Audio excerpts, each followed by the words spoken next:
வணக்கம் நண்பர்களே. நம்ம டிஸ்க்ளைமர் எடுத்துக்கிறோம். நம்ம செபி ரிஜிஸ்டர் அட்வைசரோ ஆர்ஐஓ கிடையாது. நம்ம இங்க பேசக்கூடியது எல்லாமே தகவலா மாத்திரமே பார்க்கப்பட வேண்டும். இது யாருக்கும் முதலீடு சம்பந்தமாகவோ பங்குகளை வாங்கவோ விற்கவோ நம்ம எந்த ஆலோசனையும் கொடுக்கப்படல. எல்லா தொழிலும் ரிஸ்க் இருக்கும். ரிஸ்க் புரிஞ்சுட்டு எச்சரிக்கையோட தொழில் செய்யும்போது எல்லாமே நல்லா இருக்கும். நம்மள ஆதரிக்கிற அனைத்து நல்ல உள்ளங்களுக்கும் நன்றி. வளமுடன் வாழ்க.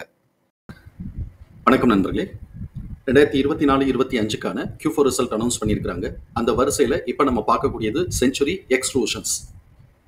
சப்சிக்வெண்ட் குவார்ட்டருக்கும் சரி 2025-26க்கும் என்ன வாய்ப்பு இருக்குங்கிறதுக்கான ஒரு தேடுதல் முயற்சி. நம்ம அனாலிசிஸ் போறதுக்கு முன்னாடி இவங்களுடைய பிசினஸ் என்ன அப்படிங்கிறத நம்ம பார்த்துடலாம். இவங்க வந்து அலுமினியம் எக்ஸ்ட்ரூஷன்ஸ் தான் இவங்களுடைய பிசினஸ். அதுல industrial, building and construction, transmission and distributions அப்படின்னு சொல்லிட்டு 3 செக்மெண்ட் அவங்க கவர் பண்ணியிருக்கிறாங்க. கம்பெனியோட அனாலிசிஸ் பார்ப்போம். ட்ரெண்ட் லைனை பொறுத்த வரைக்கும் ஸ்ட்ராங் பெர்ஃபார்மர் அண்ட் ரேடார்ங்கிற கிளாசிஃபிகேஷன்ஸ்ல வராங்க. High financial strength, affordability, valuation, டெக்னிக்கலா மூமெண்டம் நியூட்ரல் இருக்கு. அனாலிசிஸ்ட் யாரும் எந்த சஜஷன்ஸும் கொடுக்கல. நம்ம இந்த வீடியோ ரெக்கார்ட் பண்ணக்கூடிய தருணத்துல ₹22.99 ட்ரேட் க்ளோஸ் ஆயிருக்கு. ட்ரெண்ட் லைனுடைய ஜோன் பார்க்கும்போது நியூட்ரல் ஜோன் காட்டிக்கிட்டு இருக்கு. இவங்களுடைய ஃபண்டமெண்டல் கீ மெட்ரிக்ஸை பார்க்கும்போது high level of liquidity position maintain பண்றாங்க. High rate of return on capital employed இருக்கு. அதே மாதிரி high rate of return on ஈக்விட்டியும் இருக்கு. டெப்ட் டு ஈக்விட்டி 0.6 இருக்கு. நம்மளை பொறுத்த வரைக்கும் தியரிட்டிக்கல் லிமிட்டுங்கிறது 0.5 சொல்லுவோம். ஆனா இங்கே கூட ஒரு பாயிண்ட் கூடி இருக்கு. டாலரன்ஸ் சொல்லிக்கலாம்.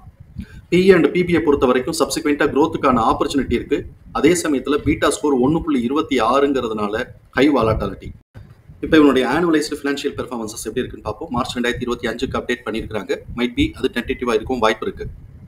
நம்ம ஸ்க்ரீனர்.inல வந்து கேஷ் ஃப்ளோ எடுத்துக்கோ. ஏன்னா இந்த கம்பெனி என்னை பொறுத்த வரைக்கும் புதுசு, அதனால கேஷ் ஃப்ளோலேருந்து ஆரம்பிப்போம். இப்போ ஆப்ரேட்டிங் கேஷ் ஃப்ளோ பார்த்தோம்னாக்க 13 கோடி ரூபாய்க்கு பாசிட்டிவா இருக்கு. போகணும் கண்டினியூஸாக இப்போ 3 வருஷத்துக்கு வந்து பாசிட்டிவா கொண்டுட்டே இருக்கிறாங்க. போன தடவையை காட்டும் ஒரு $2 கோடி ரூபா கூட தான் இருக்கு. அதுக்கப்புறம் கேஷ் ஃப்ரம் இன்வெஸ்டிங் ஆக்டிவிட்டிஸ்ன்னு பார்த்தோம்னா $6 கோடி மைனஸ் ஆயிருக்கு. இந்த $6 கோடி மைனஸ் ஆகிறதுக்கு என்னென்னு பார்த்தோம் அப்படின்னு சொன்னோம்னாக்கா $6.56 கோடி ரூபாய்க்கு ஃபிக்ஸட் அசெட்ஸ் பர்ச்சேஸ் பண்ணியிருக்காங்க.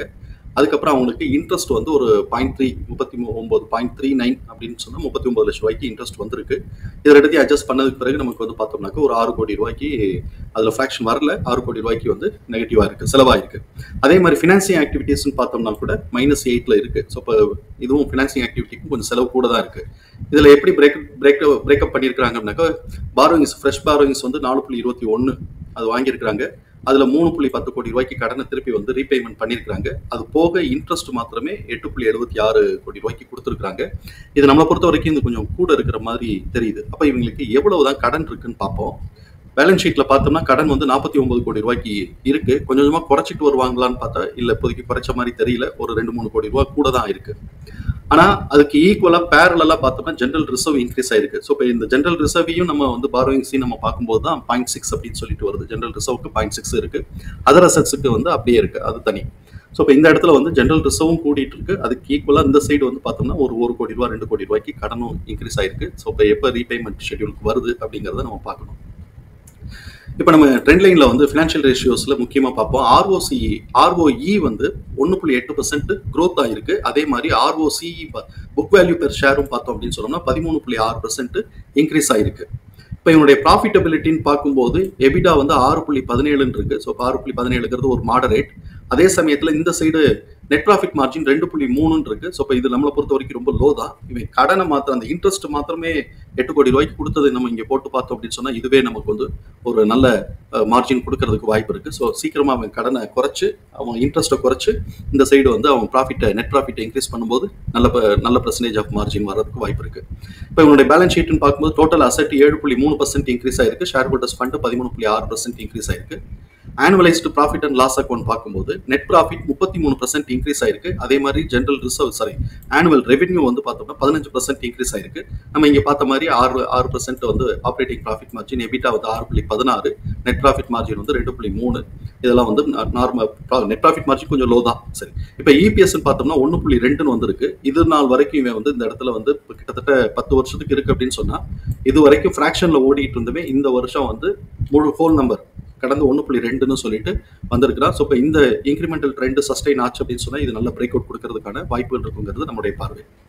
இப்போ நம்ம இவனுடைய குவார்டர்லி ரிசல்ட்டை நம்ம வந்து பார்ப்போம். குவார்டர்லி பெர்ஃபார்மன்ஸஸ் என்ன இருக்குன்னு பார்ப்போம். இயர் ஆன் இயர் கம்பேரிசன்றது மார்ச் 2025 மார்ச் 2024 கம்பேர் பண்ணும்போது குவார்டர்லி நெட் ப்ராஃபிட் 132% இன்க்ரீஸ் ஆயிருக்கு. அதே மாதிரி ரெவென்யூவும் 30% இன்க்ரீஸ் ஆயிருக்கு. Q to Q நம்ம பார்க்கும்போது கிட்டத்தட்ட ஒரு 17 கோடி ரூபாய்க்கு ரெவென்யூ இன்க்ரீஸ் ஆயிருக்கு. அதே மாதிரி நெட் ப்ராஃபிட் பார்த்தோம் அப்படின்னு சொன்னோம்னா ஒரு 0.2 இன்க்ரீஸ் ஆகி 2.7 இருக்கு. ஆனா இபிஎஸ் பார்த்தோம் அப்படின்னு சொன்னா 0.3 இருக்கு. இந்த 0.3ங்கிறது கிட்டத்தட்ட 4 குவார்டர் 0.3 அப்படிங்கறத அப்படியே மேனேஜ் பண்ணிட்டே வராங்க. இதுவும் இன்க்ரீஸ் ஆகி இபிஎஸோட டிடிஎம் இன்க்ரீஸ் ஆகும்போது இது வந்து அடுத்த லெவலுக்கு ஒரு அப்சைட் மூவ்மெண்ட் நல்லாவே கொடுக்கறதுக்கு வாய்ப்பு இருக்குங்கிறது நம்மளுடைய பார்வை. இப்போ இவனுடைய இபிஎஸ் பார்த்தோம்னா இபிஎஸோட டிடிஎம் 1.2 இருக்கு. போன தடவை காட்டிலும் ஒரு 10 பைசா கூட. இவன் வந்து இதுக்கு முன்னாடி இந்த 2 குவார்டர்ல வந்து 1ன்னு வச்சிருந்தவே இப்போ டிசம்பர் அண்ட் மார்ச்ல வந்து 10 பைசாவா இன்க்ரீஸ் ஆயிருக்கிறான். இதுக்கு முன்னாடி வந்து பார்த்தோம்னா கிட்டத்தட்ட வந்து ஒரு 5 குவார்டரா ஃபிராக்ஷன்லேயே ஓடிக்கிட்டு இருந்தவே இப்போ ஹோல் நம்பருக்கு டர்ன் ஆயிருக்கிறாங்கிறதே நமக்கு ஒரு பெரிய விஷயம் தான். இந்த இன்க்ரிமெண்டல் ட்ரெண்டை வந்து 10 பைசாவாக கூட அவன் மேனேஜ் பண்ணிட்டு இருந்தான்னா கொஞ்சம் கொஞ்சமாக கூட அப்சைட் மூவ்மெண்ட் நல்லாவே கொடுக்க வாய்ப்பு இருக்கு. இப்படிப்பட்ட இந்த சூழல்ல எம்எஃப் வந்து தன்னுடைய ஹோல்டிங்ல எந்த சேஞ்சஸும் பண்ணல. எஃப்ஐஎஸ் தன்னோட ஹோல்டிங்ல 0.04% இன்க்ரீஸ் பண்ணி வச்சிருக்காங்க. இப்போ எம்எஃப் அண்ட் எஃப்ஐஎஸ் உடைய ஹோல்டிங் எப்படி இருக்கு, இவங்களுடைய ப்ரொமோட்டர்ஸ் ஹோல்டிங் எப்படி இருக்குன்னு பார்ப்போம். ஃபர்ஸ்ட் வந்து எஃப்ஐஎஸ் வந்து தன்னுடைய ஹோல்டிங்ல வந்து 0.2% அப்படியே மெயின்டைன் பண்றாங்க. 0.24% மெயின்டைன் பண்றாங்க. எம்எஃப் வந்து உள்ள என்ட்ரி எடுக்கவே இல்லை, 0 தான் காட்டிட்டு இருக்கு. இந்த இடத்துல இன்னொரு நமக்கு வந்து இது ஒரு பாசிட்டிவ் நியூஸ் கிடையாது. இவங்க வந்து ப்ரொமோட்டர்ஸ் வந்து 52.4% அன்சேஞ்ச் அப்படியே இருக்கு. ஆனா கிட்டத்தட்ட அதுல 13% வந்து பிளட்ஜில் இருக்கு. ப்ரொமோட்டர்ஸோட இதுல 13.5% வந்து நமக்கு பிளட்ஜில் இருக்கு. இது வந்து பாசிட்டிவ் நியூஸ் கிடையாது நமக்கு அப்படிங்கிறத நம்ம புரிதலுக்குள்ள எடுத்துக்கிறோம். இதெல்லாம் தாண்டி கம்பெனி நல்லா பெர்ஃபார்ம் பண்ணா அப்படின்னு சொன்னாக்க நல்ல அப்சைட் மூவ்மெண்ட் கொடுக்க வாய்ப்பு இருக்கு. இவனோட இபிஎஸ் தகவல்களை நம்மளோட எக்ஸல் ஃபார்மேட்ல நம்ம போட்டிருக்கிறோம். நம்ம இங்க கவனிக்க வேண்டியது book value 10.40, fair price 17, current price 23. Fair price current பிரைஸோட ரேஷியோ 1.37. நம்ம வந்து ரெசிஸ்டன்ஸ் இங்க என்ன பண்ணியிருப்போம்னா 1, 1.5, 2.5ன்னு ரெசிஸ்டன்ஸ் அசியூம் பண்ணியிருப்போம். இவன் அடுத்த குவார்டருக்கு நல்ல ரிசல்ட் கொடுத்தான் அப்படின்னு சொன்னா 1.5க்கு வருது அப்படின்னு சொன்னா 25, 26 கிட்டக்க வரும். அதே சமயத்துல நமக்கு வந்து 2.5 போச்சுன்னா 42 அப்படிங்கறத நம்ம நல்ல ரிசல்ட் நல்லா பெர்ஃபார்ம் பண்ணா 2.5 வரைக்கும் போறோம் அப்படின்னு சொன்னா 42ங்கிற லெவல்ல நம்ம அசியூம் பண்ணிக்கலாம். இதுக்கடையில 2ன்னு வந்துச்சுன்னா 34. சப்போஸ் ரிசல்ட் நமக்கு புவரா வருது அப்படின்னு சொன்னா 1 இல்ல அதுக்கு கீழே எவ்வளவு தூரத்துக்கு புவர் பண்றானோ அவ்வளவு தூரத்துக்கு அடிக்கிறதுக்கு வாய்ப்பு இருக்கும். அப்போ 1ன்னு வந்துச்சுன்னா 17, அது ஒரு சப்போர்ட் ரீஜன். அதுக்கப்புறம் அவன் எவ்வளவு புவர் பண்றானோ அதுக்கு ஏற்ற மாதிரி அது கீழே 0.25 நம்ம குறைச்சிட்டு வரலாம். அதெல்லாம் சப்போர்ட் பாயிண்ட்ஸ். ஸோ இப்போ இந்த இடத்துல நம்ம ஓரளவுக்கு ப்ரைஸ் ரேஞ்சஸ் நம்ம பார்த்துட்டோம். இப்போ இருக்கிறது 23, 1.5 போனா 26, 27 கிட்டக்க போறதுக்கு வாய்ப்பு இருக்கு. 25ல இருந்து 26 கிட்டக்க போறதுக்கு வாய்ப்பு இருக்கு. 2ஆ இருந்தா 34, 2.5ஆ இருந்ததுன்னா 42 அப்படிங்கறத அசியூம் பண்ணிட்டோம். கீழே சப்போர்ட்னாக்க 17, அதுக்கப்புறம் கீழே வந்து அதுக்கு கீழே எவ்வளவு வராங்கிறத பார்த்துக்கலாம். 0.25 குறைச்சிக்கலாம். ஸோ இப்போ இந்த இடத்துல ஓரளவுக்கு ப்ரைஸ் ரேஞ்சஸை நம்ம அசியூம் பண்ணிட்டோம். இப்போ பிஏ பொறுத்த வரைக்கும் ஓரளவுக்கு வந்து நம்மளுடைய மேக்ஸிமமான 25க்கு இன்னும் ஒரு 5-6 பாயிண்ட் தான் கம்மியா இருக்கு. ஓரளவுக்கு மேக்ஸிமமா தான் இருக்கிறான்.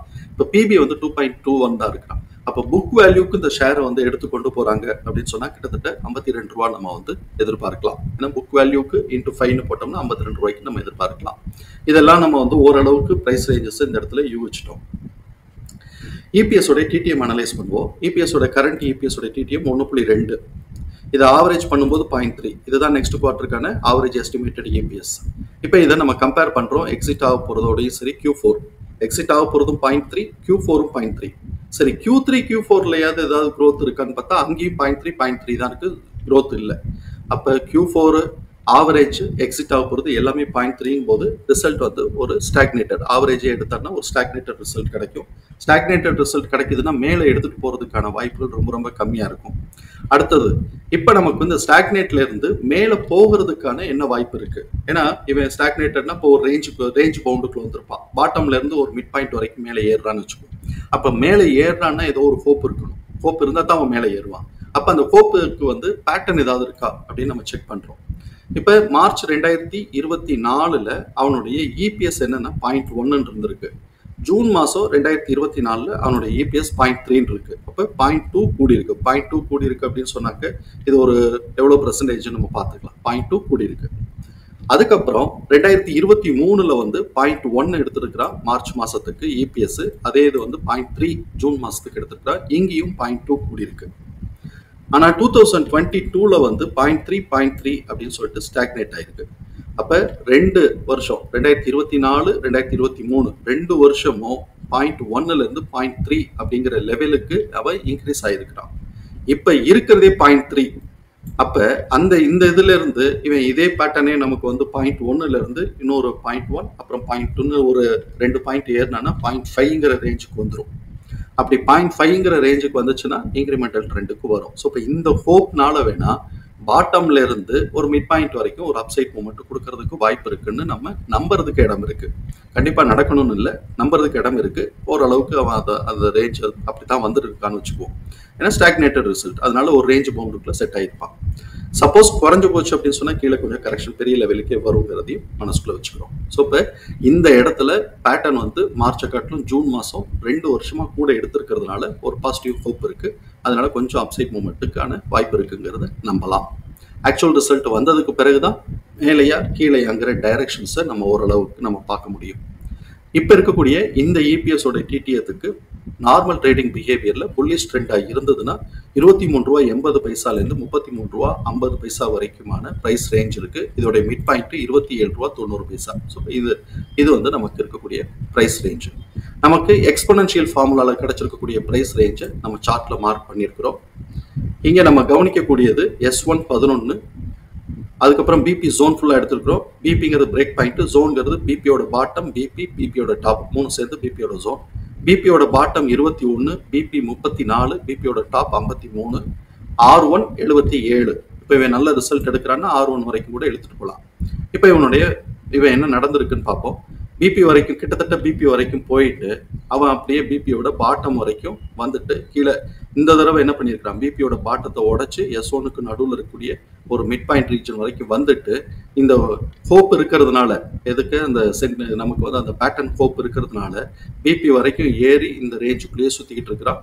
அவன் வந்து ப்ரீவியஸ் டிசம்பருடைய ஹைட்டை உடைக்கல, அதோட மிட் பாயிண்ட் வரைக்கும் ஏறிட்டு அங்கக்குள்ளேயே நின்றுட்டு இங்கே சுத்திக்கிட்டு இருக்கிறான். ஆக்சுவல் ரிசல்ட் மாத்திரம் 0.3 கடந்து 0.4 0.5 வந்துச்சு அப்படின்னு சொன்னா டிசம்பரோட ஹைட்டான 26 உடைச்சு மேலே போறதுக்கான வாய்ப்பு இருக்கு. எவ்வளவு தூரத்துக்கு இவன் நல்ல ரிசல்ட் ப்ரொடியூஸ் பண்றானோ அவ்வளவு தூரத்துக்கு மேலே போகும். இப்ப இருக்கக்கூடிய கண்டிஷன்ல இமீடியட் ரெசிஸ்டன்ஸ் பாயிண்ட் வந்து 34, அதுக்கு மேல R2 பார்த்தோம்னாக்க 53, அதாவது ரெசிஸ்டன்ஸ் பாயிண்ட். அதுக்கு மேல நமக்கு வந்து இதுல வரக்கூடியது எக்ஸ்போனன்ஷியல் ஃபார்முலால வரக்கூடியது R1 77. சப்போஸ் ரிசல்ட் போரா வந்துச்சு அப்படின்னு சொன்னாக்க 0.3 எடுத்தான்னா கூட கரெக்ஷன் வர்றதுக்கான வாய்ப்பு இருக்கு. அப்படி கரெக்ஷன் வந்தான்னா S1 வரைக்கும் அவன் சப்போர்ட் ரேஞ்ச் எடுக்கலாம். கொஞ்சம் புவரா எடுத்தான் அப்படின்னு சொன்னாக்க S1க்கு கீழே எவ்வளவு தூரத்துக்கு போறாங்கிறத ரிசல்ட்டை பேஸ் பண்ணி நம்ம பார்க்கணும். ஆக்சுவல் ரிசல்ட்ல தான் பார்க்கணும். இப்போதைக்கு இந்த ரேஞ்சுக்குள்ளேயே சுத்திக்கிட்டு இருக்கிறது தான் இவனுக்கு ஆக்சுவல் ரிசல்ட் வந்த உடனே தான் டைரக்ஷன் செட் ஆகும். தகவல் பயனுள்ளதா இருக்கும் நம்புறேன். தகவல் பயனுள்ளதா இருந்ததுன்னா சங்கருக்கு ரொம்ப சந்தோஷம். நம்மளை ஆதரிக்கிற அனைத்து நல்ல உள்ளங்களுக்கு நன்றி. வளமுடன் வாழ்க. நன்றி நண்பர்களே.